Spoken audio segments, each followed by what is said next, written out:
Bonjour, welcome to Wahsa Distance Education Center's radio Zoom classes. This is MEL3E, grade 11 workplace math, and I am the teacher, Bronwyn Slate. If you'd like to participate live today, you can call the Wahsa studio at 1-800-465-7144 or 737-4017. You can listen on the radio at 91.9 FM and also on the television at Bell Express View channel 972. You're always welcome to join me live through the Zoom link, which is available both from me, your teacher, and also your DEC. Our classes are scheduled from Monday through Thursday, 9 until 10 in the morning, and we are in our 4th week of our 9-week course. At this point, you should definitely be submitting some work for marking. So a reminder that the support questions, the ones with the pencil icon, are not for marking. You decide which ones and how many to do. If you're understanding a concept, it is totally okay to skip questions. You don't have to do them all just because they're there. But also, if you need more practice, let me know, and I'm happy to give you more practice. The key questions, the ones with a little key icon, are marked questions. So these ones, you need to do all of the questions. You need to show all of your work, your steps, and your thinking. This way I can understand what it is that you understand. And if you're struggling with anything, it gives me more information so I can help you. So how do you submit your work for marking? Well, there are 3 methods. The first is to scan your work and send electronically. If you have a device, you can scan your completed work using that device. Apple devices come with a Notes app that has a scan function, and Android devices come with a Google Drive app that has a scan function. They're fairly straightforward, point and click.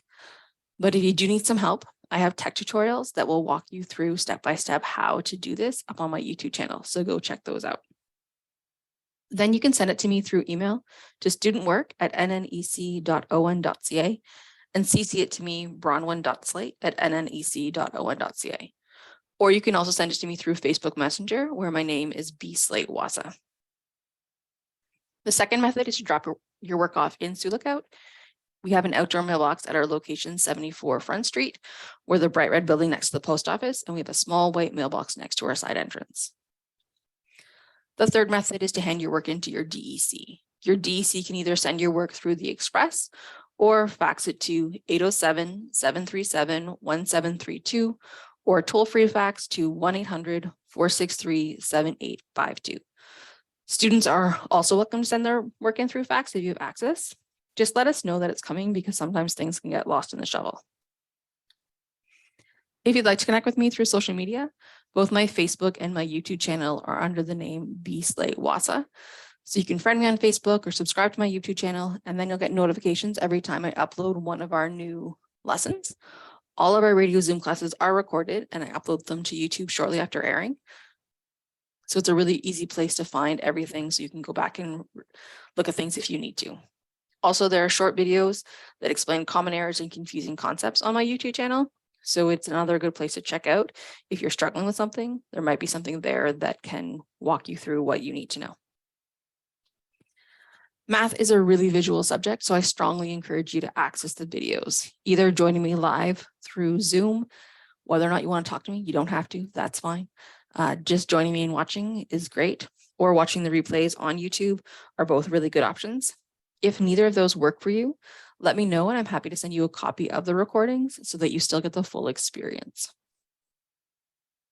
So if you have any questions or concerns, please reach out and connect with me. My email address is bronwyn.slate@nnec.on.ca. My Facebook is B. Slate Wahsa. You can call me at the office at 807-737-1488, extension 2209, or toll free 1-800-667-3703. My office hours are Monday through Friday, 8 a.m. to 2 p.m., though I teach from 9 until 11 in the morning, so that is not a great time to try to get a hold of me. Today's lesson is lesson number 10, so we're halfway through the course after this lesson, and we'll be looking at banking transactions. Our learning goals are that at the end of this lesson, you will understand fees associated with bank accounts. You'll be able to identify various types of banking transactions, and you'll be able to make informed decisions about which accounts are the best for you. You know that you've met the success criteria because you can calculate monthly bank service charges. You can interpret transaction codes from bank statements, and you can compare user costs between different banks and financial institutions. When will you use this in real life? Well, knowledge is power. We live in a world where money really makes everything go, everything function. So understanding your money is really, really important. So being able to be comfortable with how to use banks and the way that you're going to be charged with things or such, understanding all of that empowers you to make decisions that are best for you. But before we dive into our new concepts, let's activate our brain with some mental math. I don't believe in mad math minutes. They cause stress and anxiety in students and generally don't teach students anything. So instead, in my class, we work on developing strategies that work on using your comfort and confidence and friendly numbers that are for you. So today's question is 38 plus 54, and we're going to be using the strategy of adding up in chunks. I like to use an open number line to do this to help visualize what it is that I want. So I'm going to start, you could start with either 38 or 54, doesn't really matter. I'm going to start with 38 just because it comes first. The only reason, and then I'm going to add up in friendly chunks. My friendly chunks might be different than your friendly chunks, but these are the ones that I'm going to use and to add these two together. So first, I'm going to add 2 because 38 is 2 away from 40. So if I add 2 to 38, then I get to a nice friendly number of 40. Then from there, I can add 50 to it. If 50 is not a friendly number, to add 50 to 40, if you want to go up by tens, you could do that. That would be fine. So I'm going to add 50, which is 90. And then I've added 52. So now I need to add 2 more to add 54 in total, and I get to 94. So that's how you can add up in friendly chunks to get to add numbers, except that I added that wrong. I've added 54, but I get to 92. My bad. 90 plus 2 is 92. That would be better. There we go. Okay, so easy to check, easy to make mistakes, but easy to check and see what you're done. Mistakes happen. It's how our brains grow. All right, what prior learning do we need to know for today? So, perfect example, we need to double check our calculations because it's really easy to make mistakes. And so being aware of what's logical is really, really important. So we're just going to do a couple examples where there's an error in these statements and we need to correct the calculation. So number 1, we have 43 take away 7 equals 50. Well, we start off with 43 and we take away 7. It makes no sense to get a bigger number that is 50. So the mistake is that we added instead of subtracted. So what we need to do to correct that, because we need to actually subtract. So 43 take away 7. Well, again, using the strategy that we just used, what I like to do with this. So if I take away 43 and I'm going to take away in chunks, I'm going to take away 3 to get to 40. And then I'm going to take away another 4 so that I take away 7 in total. And so 4 take away from 40 is going to be 36. And so that now we've made the correction. All right, number 2, we have 143 plus 16 equals 169. So here we can see we did add, we started off with a lower number, we ended up with a bigger number. So yes, we did add, we wanted to do that, but we made a mistake when we added 40 plus 10, that gave us 60. Really, it should have been 50.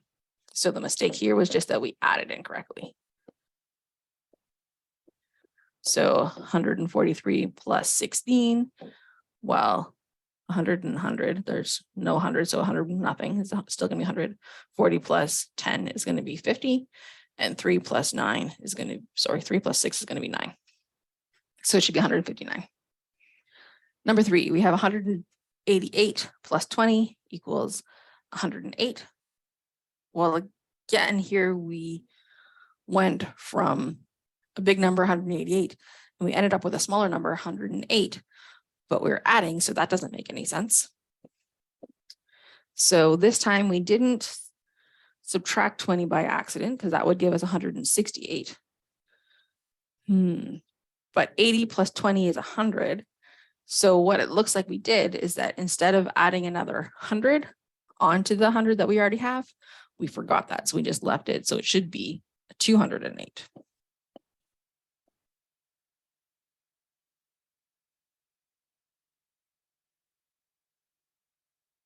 Okay, so then our last one, 85 minus 19 equals 74.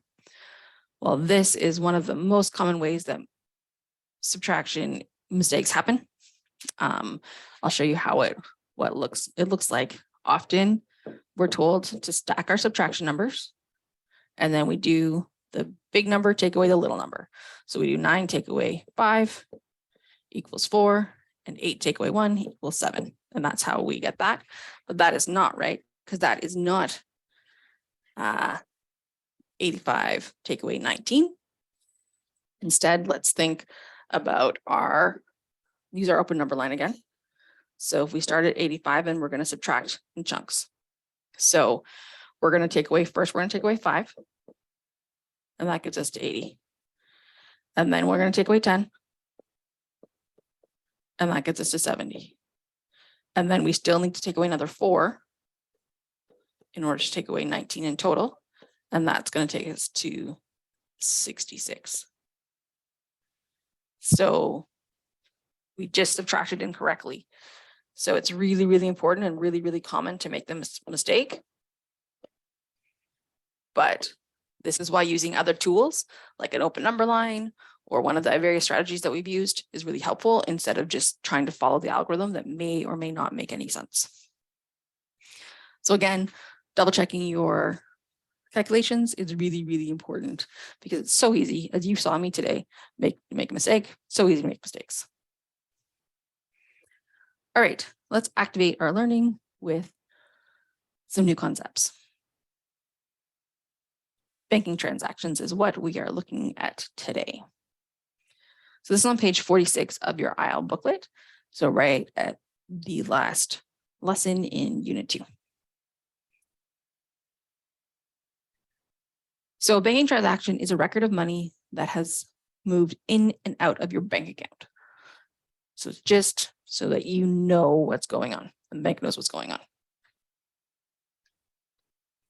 So there are various types of transactions, and then there's codes for them instead of having the whole thing written out every single time. And codes are generally standardized from across different banking institutions.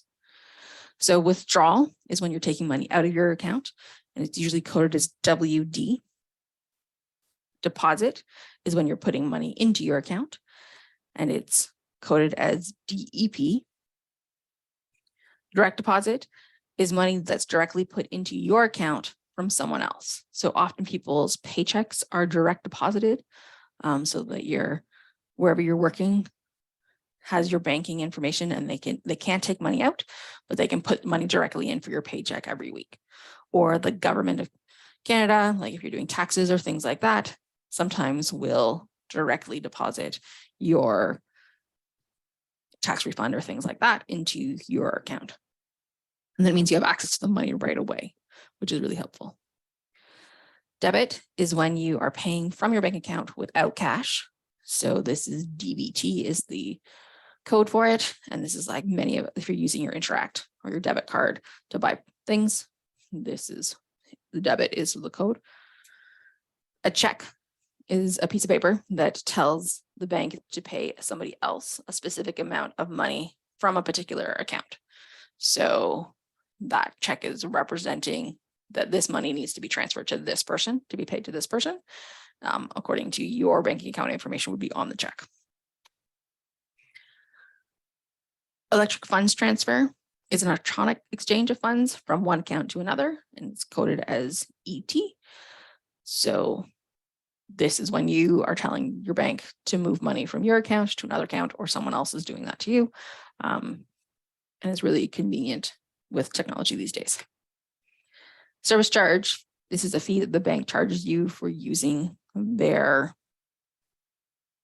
services, and SC is the code for it. Interest is any money that's earned on that account. We've talked about interest in general investments and things before, but savings accounts are a way that you can do that. We'll talk a little bit more about that in a minute. And the code is INT. And then pre-authorized debit allows the biller to withdraw money from your bank account when a payment is due, and the code is PAD. So this is when you give permission for someone or company or organization to automatically take money out of your account. It's often like car payments or mortgage payments, bill payments, things like that, so that you're giving them permission to take a certain amount out of your account every particular time period. They can't just take any of the money out for any time, but this gives them permission to take money out so that you're paying those without you having to do it. It just happens automatically. All right, so there are a couple kinds of accounts.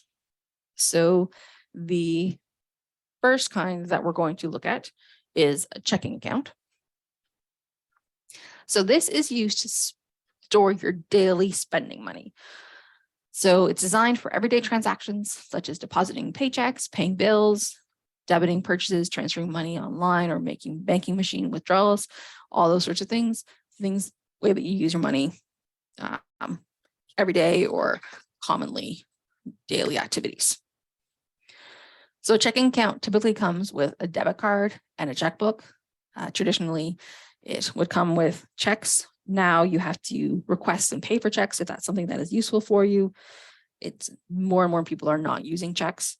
It's not a useful way for folks to transfer money from one place to another, but it is something that you can. A checking account does have that function that you can order checks and use checks if you'd like.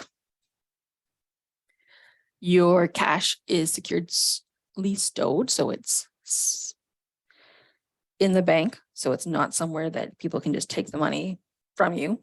It's there and kept track of, but it's also really easy to access. So you just it isn't hard for you to get it when you want it.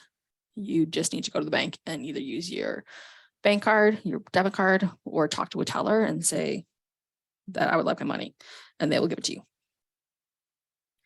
It offers little to no interest. So if you are trying to save money, if you're trying to earn money, a checking account is not useful for you, because the point of a checking account is being able to use your money and have those frequent transactions, and that's what it's built for. So generally you don't make any interest. So it's not a good place to store savings for a long period of time if you'd like to make interest on it. So the pros of a checking account is that it is convenient for everyday banking and transactions and purchases. So that's having access to your money is really important. It's easy access to your money using a debit card, checks, or bank machines. So it's really easy to get your money, either to make purchases or just to have your cash. The cons are that you're likely charged a monthly account fee. So you have to pay for storing your money in the bank. And this is different depending on different things and different types of, there are different checking accounts that you can choose, but you're still going to be paying for that service. And there's no or lower interest rates compared to a savings account. So it's not a place for making money. It's just a place for storing money and using it. So then let's talk savings accounts. So this is where money is deposited and interest is paid by the financial institution. So here you put your money and the bank says, because you've put your money here, we're going to pay you a little bit for doing that. It's used to safely store your money over a longer time while also earning interest. So Saving accounts pay higher interest rates than checking accounts, making them a great place for your emergency fund or long-term savings. So if you have money that you don't need, it's for your, oh my goodness, life is wild and I need money for some reason I wasn't expecting. So your emergency fund, putting it in a saving account can be good because it's separate from your other money, so you don't spend it accidentally, but then also you might earn interest. You will earn some interest on it. Or also if you just have longer term savings that are just there for your financial plan, savings account can be a good place to put it so that you maybe are earning a little bit of interest on it because it's just sitting there, you're not spending it. So that can be great. It's generally not used for everyday transactions, such as paying your bills or cashing checks. If you do these things, and they might charge you, it's the savings accounts might charge you a transaction fee. So every time you use it, they charge you money for using it. So because the point of it is to keep your money there and to leave it there is the concept behind a savings account. So the pros of a savings account are that it has a higher interest rate on deposits than checking accounts. This is not, savings accounts generally do not have a huge interest rate. It is really safe, so it doesn't have a high interest rate. So it is something to look into more if you're interested in investing, but it is better than a checking account if you're just trying to earn a little bit of interest. Often there's no monthly account fee, which is nice, or it's a low account fee. It's a lower risk account to save your money as compared to an investment account on the stock market. So like I said before, your money is safe, but you can earn a little bit of interest. So that can be really good. But compared to if you invested in a stock market, which you might lose your money, but you'd earn more interest. So the cons of a savings account are that there's typically a limited number of debit transactions you can make without incurring a fee. So this is, again, as I mentioned before, that you get charged to use the account. Usually, in my experience, is that you can transfer money in and out of a savings account from your checking account with no fees. So it doesn't cost you any money to put money in, and it doesn't cost you any money to transfer it to another account of yours. But if you use your debit card directly to pay for something from there or to pay bills or something like that, then you end up paying fees on it.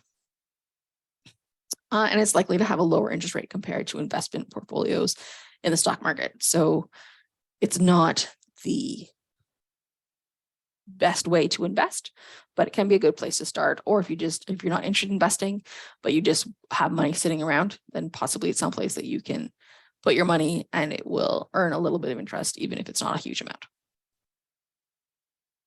And then it's also not designed for everyday banking or frequent withdrawals.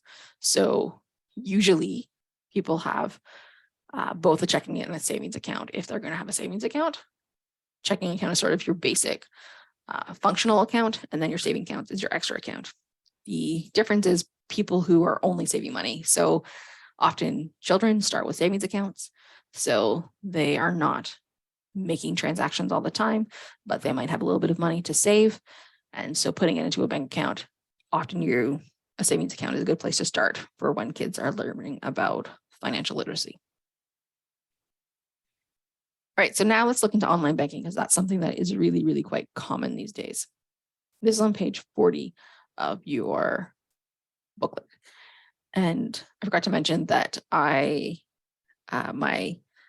done this in a different order than it is in the booklet.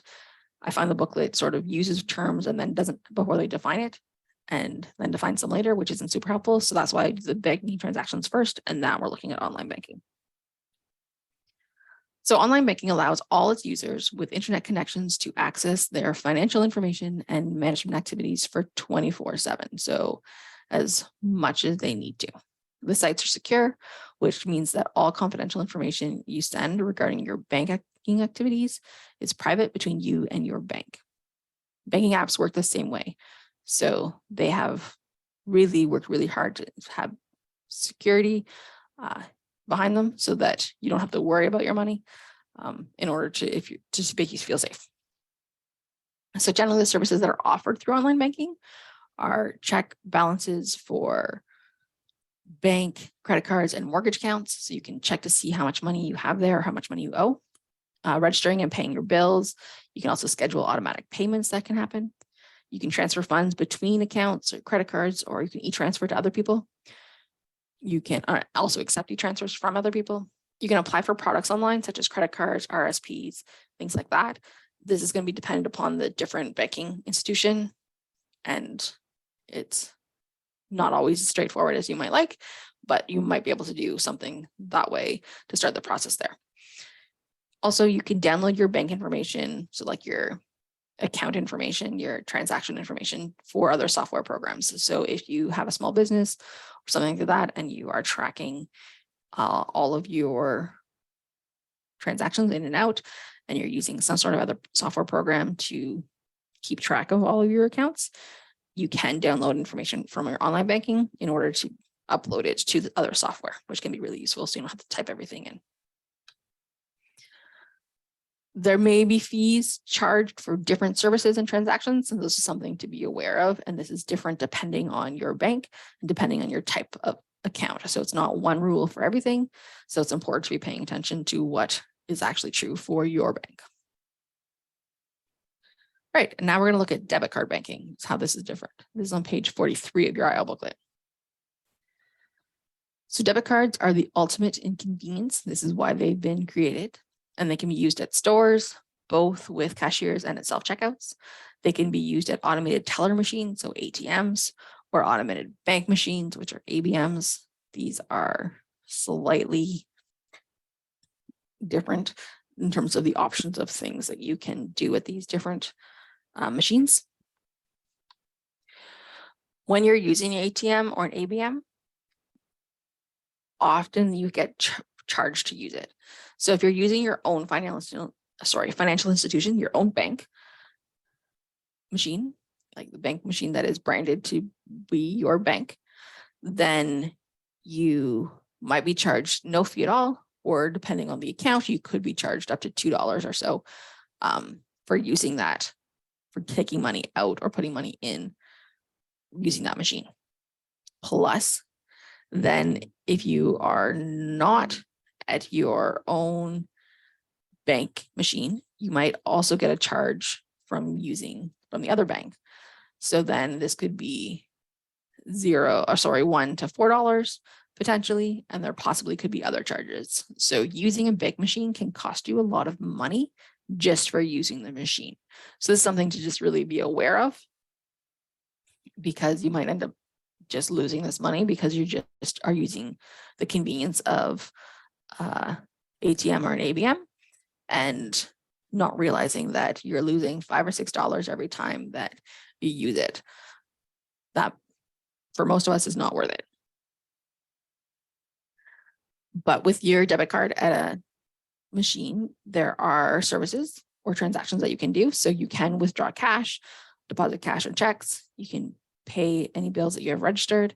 You can transfer funds between accounts, and you can check your account balances so you can see how much money you have. All right, so let's do some practice problems about how we actually apply the information that we talked about today. So for example 1, this here I have a chart on my screen is Lena's monthly bank statement. So it used to be that you could probably still can get in the mail every month a piece of paper that tells you what money has gone in and gone out, and the codes that tell you how it went in and out. And then you can keep track of this. More and more people are going paperless, and so we're not getting these pieces of papers, but instead are just accessing it online to get the same information. But anyway, you can still be looking at a bank statement, whether it's online or a piece of paper. So it has the date of when the transaction happens. It has a description about what the transaction was. So using those codes we talked about, it tells you if it's a withdrawal, it tells you how much money came out. If it's a deposit, it tells you how much money went in. And then your balance tells you how much money you have at the end of that transaction. So the balance is how much money once that transaction is over, how much money you have. That's yours. Okay, so part A says, how much money did she have at the beginning of the month? So here it says May 1st, balance forwards. That's the money that came from what was in the account from previous month. And the balance is $462.98. So often they might not have the dollar signs. They may or they may not, but depending on like just in terms of, we know that we're talking about money, so they may not have it in just to keep things a little bit cleaner. So then how much money did she have at the end of the month?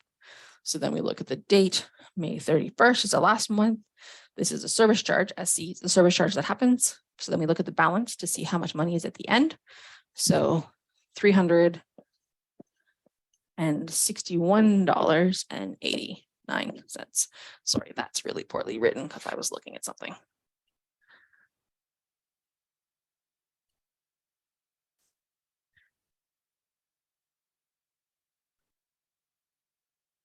There we go. I can actually see the numbers. All right, part B, what transactions happened on May 25th?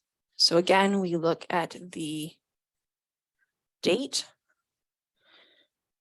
So May 25th, and we see, okay, it says DD Northern. If we go back, you can look up your transactions. I remember DD is a direct deposit. So it's a direct deposit.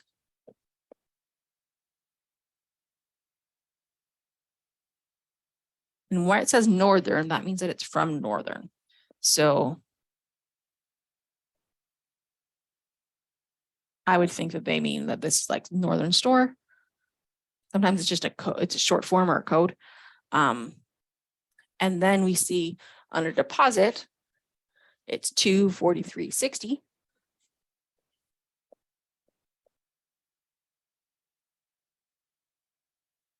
Sorry, I'm on a smart board now, it's a little bit different.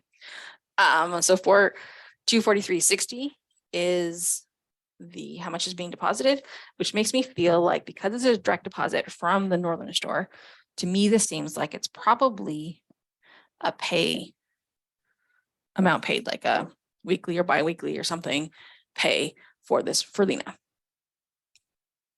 Don't know for certain, but that's what would make sense to me.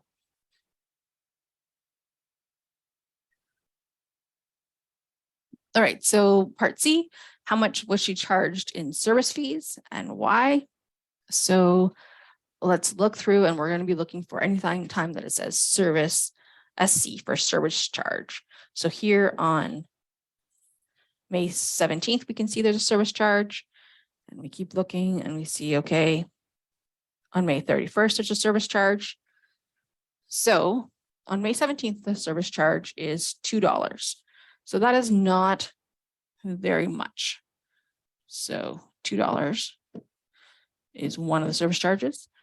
And on May 31st, it's $11.65.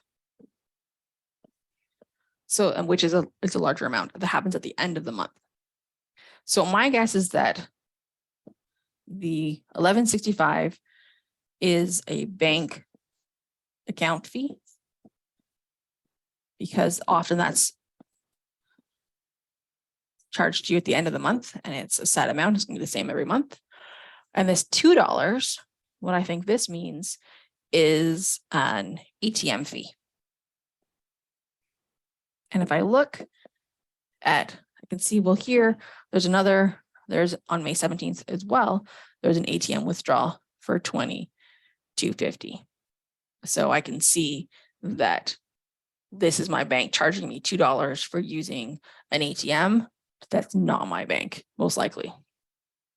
So in total, that is $13.65 that you're paying your bank to use your account. And part D, how much cash did you withdraw over the month? So now, as you can see, I'm marking it up and then I can erase it. You can do that, or you could also use different colors. So I'm looking for withdraw. So I'm looking for all the descriptions that say withdraw. So here is a withdrawal. Here is an ATM withdrawal. Here's an ATM withdrawal. Those are the only ones that how much, those are cash that she withdraws. So this on May 5th, it's a check. So that's not a withdrawal. Direct deposit on the 25th, which is the Northern. Debit purchase on 26th, so that's paying. 27th, pre-authorized debit to Bell, so that's paying Bell. So that's not withdrawn cash. So those are the three that are withdrawals. So we look, this one on May 17th is is $22.50. Now, it's not very likely that you can take $22.50 out of the bank, but what that tells me is that really this is $20 that you took out plus $2.50 for the bank fee that the other bank is charging you. So really, you're only taking out $20 for that plus $40 on May 25th plus $20 on May 28th. So 20 plus 40 is 60 plus 20 is $80. So that's how much cash Lena withdrew over the month of May. All right, example number 2. Julian did the following banking in 1 month while keeping a balance of $1,250. He deposited a check at a teller twice. He paid 6 bills online. He withdrew money 3 times from an ATM that was not associated with his bank. So that charged him $2 each time. He paid 3 bills at tellers. He used his debit card 6 times, and he sent 2 email money transfers. So those are all the things that he did in a month. What was his monthly service charge? So up here in the corner, I have a account information. So this is Julian's account, the type of account that he has. And we can look through to see how much he's going to pay using this information. So for this account, what happens is that you get a monthly service fee of $4.15, and then you get 8 self-serve transactions. Any more than 8, you pay another 50 cents. You get 5 full service transactions.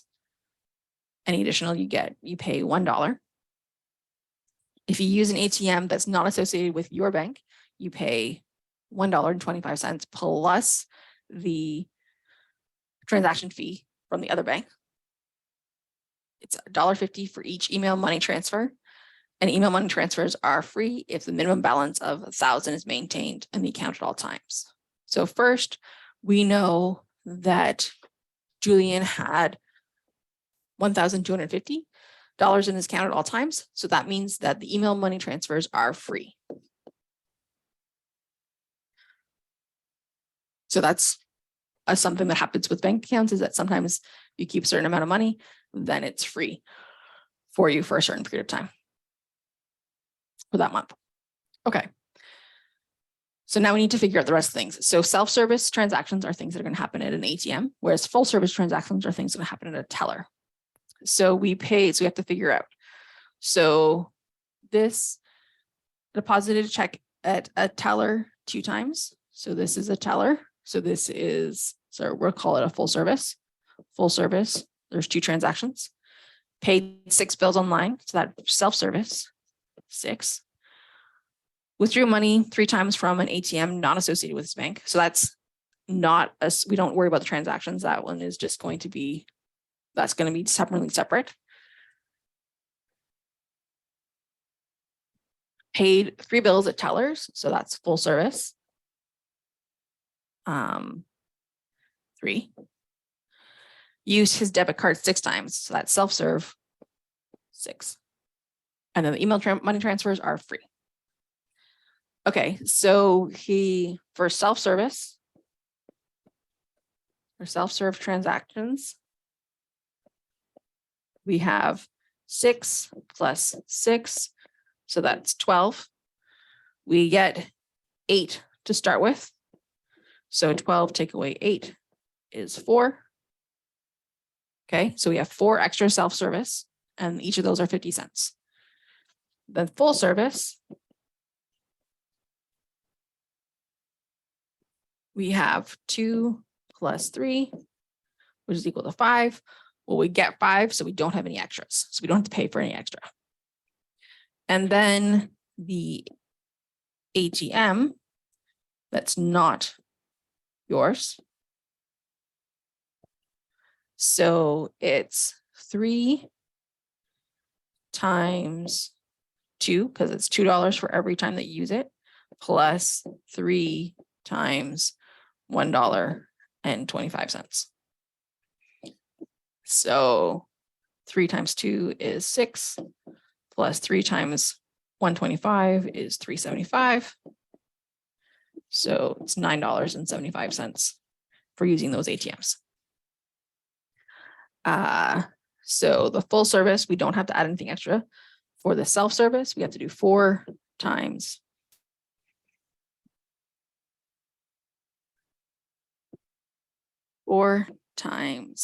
50 cents. And so that's $2. So the total is $4.15, because that's what you pay just to have a bank account, plus an extra $2, plus an extra $9.75 equals 4 plus 2 is 6, plus 9 is 15, and 15 cents plus 75 cents is 90 cents. So you're paying $15.90 in service fees.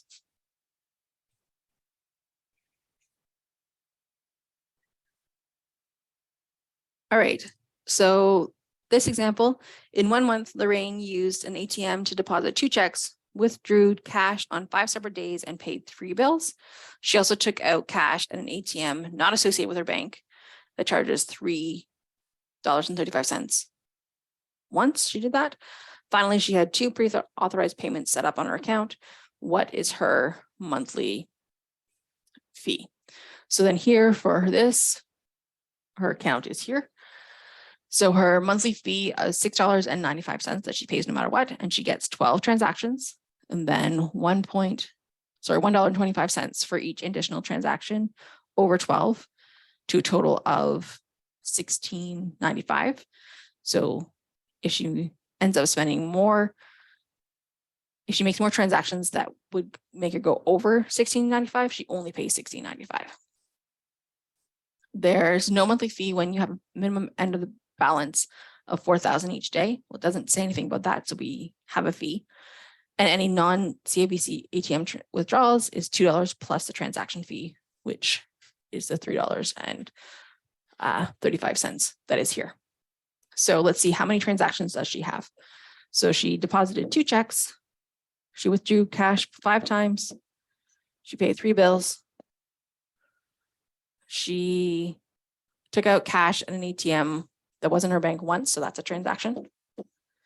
And she had 2 pre-authorized payments for her account. So that's 2 more transactions. So 2 plus 5 is 7, plus 3 is 10, plus 1 is 11, plus 2 is 13. So she had 13 transactions. So she has 1 extra transaction that's over 12. So she's going to pay $6.95 for the general transaction, like the general account fee, $1.25 because she has 1 more than the 12 that she's allowed, or 12 that she's already paid for. She withdrew cash from an ATM once that was not hers, so that's $3.35 plus the $2 from the bank. So we're going to add those up. We're just going to use my calculator quickly. So $6.95 plus $1.25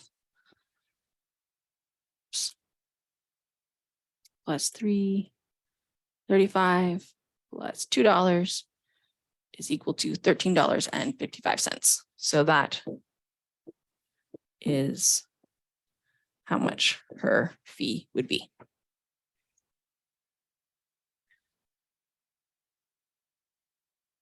Okay. So now you can do the support questions on page 42, question number 1, on page 45, question number 2, and page 48, question number 3. So let's consolidate what we've learned today. So we've been looking at lesson 10, banking transactions. So we looked at the type of accounts, both checking and savings accounts.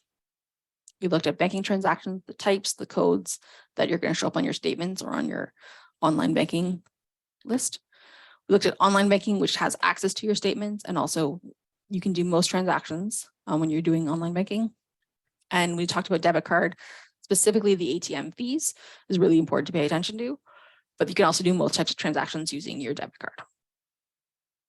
So hopefully you're comfortable with our success criteria today, that you can calculate your monthly bank service charges. You can interpret your transaction codes on your bank statements so you know where your money is going. And you can compare user costs between different banks and financial institutions so you can figure out what the best account is for you, because some are better than others depending on how much you use your bank. So if you have any questions, please, as always, reach out and connect with me so I can support you. You can call me at the office at 807-737-1488. My extension is 2209. You can also call toll free at 1-800-667-3703. My email address is bronwyn.slate. That's spelled BRONWYN.SLATE@nnec.on.ca.